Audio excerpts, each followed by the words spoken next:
رسول اللہ صلی اللہ علیہ وسلم کی. ہمارے سعودی عرب میں پتہ کیا ہوتا ہے؟ مارکیٹ میں آپ جاؤ نا، پیپسی کی مشینیں لگی ہوئی ہیں.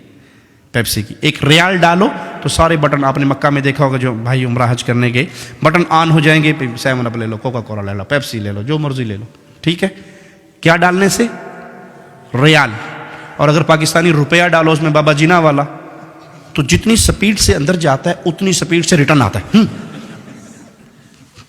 پیپسی کی نہ آیا تو ریال کول کوئی نہیں تو پیپسی پہ مانگتا ہے، تک کو نا اٹھاؤ اپنے روپے. کیوں؟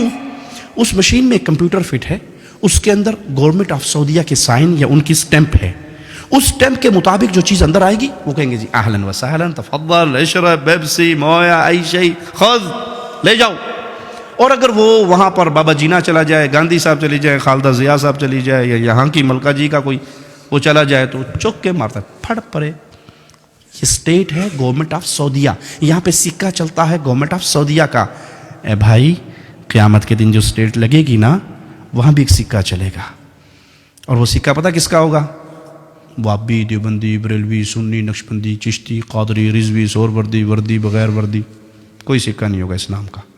ایک ہی سکہ، محمد فرق بین الناس. آج سب کو بھول جاؤ، جو محمد کا بن کے آیا ہے وہ جنت میں چلا جائے. سٹیمپ لے کر آؤ محمد کی صلی اللہ علیہ. نماز محمدی، روزہ محمدی، حج محمدی، زکوٰۃ محمدی، عمل محمدی، صورت محمدی، لباس محمدی، اولاد تربیت محمدی. ایک ایک عمل میں محمدیت کو تلاش کر کے لاؤ، جنت کے دروازوں سے اندر چلے جاؤ. اور جس پہ پوری دنیا کی سٹیمپیں لگی ہوئی ہوں، رسول اللہ صلی اللہ علیہ وسلم کی سنت کی مہر نہ ہو، وہ عمل اللہ کے ہاں قبول نہیں ہوگا. تو عمل صالح کے لیے بنیادی باتیں کیا ہوئی؟ ایک اللہ کی رضا، اور دوسرا نبی صلی اللہ علیہ وسلم کی سنت.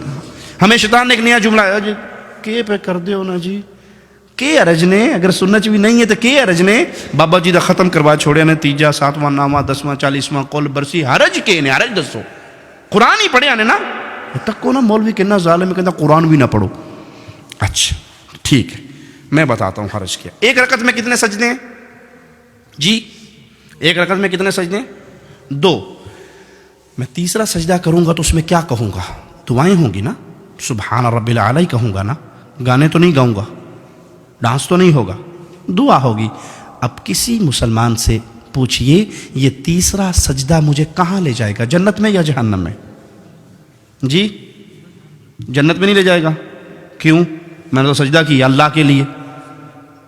جواب ملے گا کہ عبادت محمد الرسول اللہ صلی اللہ علیہ وسلم نے کر کے دکھا دی. آپ نے ایک رکعت میں 2 سجدے کیے، تیسرا تو حرج کیا ہوا کہ یہ عمل رسول اللہ صلی اللہ علیہ وسلم نے نہیں کیا. جو عمل پیارے نبی نہ کریں وہ عمل دین نہیں ہو سکتا. بھلے آپ اس کو اچھا سمجھ کے کریں، بھلے آپ اس کو خیر سمجھ کے کریں، اگر وہ اچھا ہوتا تو پیارے نبی بیان کر کے جاتے. ایک رکعت میں تیسرا سجدہ بربادی ہے، اگرچہ اس میں ذکر اللہ کا ہو رہا ہے. اچھا، اذان کہاں ختم ہوتی ہے جی؟ اذان کہاں ختم ہوتی ہے؟ آخری جملہ کیا ہے اذان کا؟ لا الہ الا اللہ.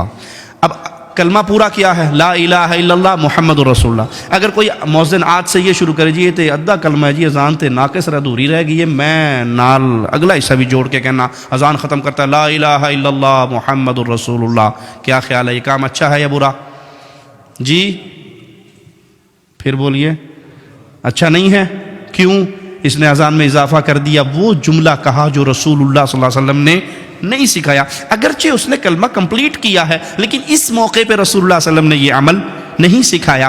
تو کوئی یہ کہے کہ تیجا، 7واں نامہ، 10واں، اس میں قرآن ہی تو پڑھتے ہیں، گھٹنیوں پہ آیت کریمہ ہی تو پڑھتے ہیں، حرج کیا ہے برسی کروانے میں، بزرگوں کا ختم شریف کروانے میں حرج کیا ہے؟ ہم کہیں گے بھائی اس میں حرج یہ ہے، اگر یہ دین ہوتا تو رسول اللہ صلی اللہ علیہ وسلم سیدہ خدیجہ کا تیجا، 7واں نامہ، 10واں 40واں قول برسی کرتے، رسم چہلم ہوتی. اور اگر پیارے نبی کرتے تو اس سب کے نام عربی عربک لینگویج میں ہوتے یا نہ ہوتے؟ ابھی ہم نے نماز پڑھنی ہے تو نماز کو عربی میں کیا کہتے ہیں؟ صلاۃ. رمضان میں آپ نے روزے رکھے، روزوں کو عربی میں کیا کہتے ہیں؟ صیام. آپ چندہ دیتے ہیں مساجد میں، مدارس میں، یتیموں کو، غریبوں کو، عربی میں کیا کہتے ہیں؟ صدقہ. ٹھیک ہے. مال میں سے زکوٰۃ نکالتے ہیں. تو جو بھی اسلامی عمل کریں گے اس کا عربی میں کوئی نہ کوئی نام کیوں؟ کیونکہ وہ عمل کیا ہے محمد الرسول اللہ صلی اللہ علیہ وسلم نے، اور پیارے نبی صلی اللہ علیہ وسلم نے جو عمل کیا، آپ عرب تھے، اس کا عربی میں کوئی نام ہے۔ مولوی صاحب نے کہا جی مولوی صاحب تانوں 1000 پاؤنڈ دیساں جی گفٹ، تے دسو بھی تیجے دی عربی کے نے تیجا کرتے ہو کہ نہیں؟ 7ویں کا ختم عربی کیا ہے اس کی؟ 9ویں کا ختم عربی میں کیا کہیں گے؟ 40واں رسم چہلم قول شریف عربی کیا ہے؟ مولوی مر جائے گا آپ کو عربی میں نام کیوں؟ کہ ہے میڈ ان انڈیا پاکستان، تو عربی میں کیا نام بتاؤں اس کا؟ عربوں نے تو یہ کام کیا نہیں۔ وہ ایک بادشاہ کے سامنے مناظرہ ہو رہا تھا، ایک سنی کا اور شیعہ کا، تو سنی نے کیا کیا، جوتی اٹھا کے اپنی بغل میں لے لی۔ مناظرہ یہ تھا کہ حق پہ کون ہے، سنی یا شیعہ؟ تو وہ جوتی اٹھا کے لے آیا اور کہنے لگا، شیعہ نے کہا دیکھو کتنا پاگل ہے، بے وقوف ہے، یہ مناظرہ کرنے آیا، اس کو تو بنیادی اخلاقی باتیں بھی نہیں پتہ، جوتی کی وہ جگہ یہ کچھ مار کے آگے سٹیج پہ بہ گیا ہے، یہ پاگل نہیں ہے؟ کہتے نہیں آپ نہیں سمجھتے بادشاہ سلامت، اصل میں جو نبی صلی اللہ علیہ وسلم کے دور میں شیعہ تھے نا، وہ جوتی چوری کر لیتے تھے، میں اس لیے اپنی بغل میں لے کے آیا ہوں۔ انہوں نے کہا پاگل ہے تو، کھے پہ گل کرنا ہے، ادھر تو شیعہ ہے ہی نہیں سن۔ انہوں نے کہا مناظرہ ختم۔ میں نے یہی بتانا تھا کہ اس دور میں نہیں تھے تم، بعد کی پیداوار ہو۔ سمجھ آئی مثال یا نہیں؟ یہ تیجا 7واں 9واں 10واں اگر رسول صلی اللہ علیہ وسلم نے سیدہ خدیجہ کا کیا ہوتا، سیدنا ابراہیم کا کیا ہوتا، امیر حمزہ سید الشہداء کا کیا ہوتا، تو اس کا عربک لینگویج میں کوئی نہ کوئی نام ہوتا۔ یہ سب میڈ ان انڈیا پاکستان ہے، اور اب یہاں پہ شرط یہ لگا دی حرج کیا ہے؟ کام تو اچھا ہے بھائی، اس میں حرج یہ ہے کہ یہاں محمد کریم صلی اللہ علیہ وسلم کی مہر نہیں ہے۔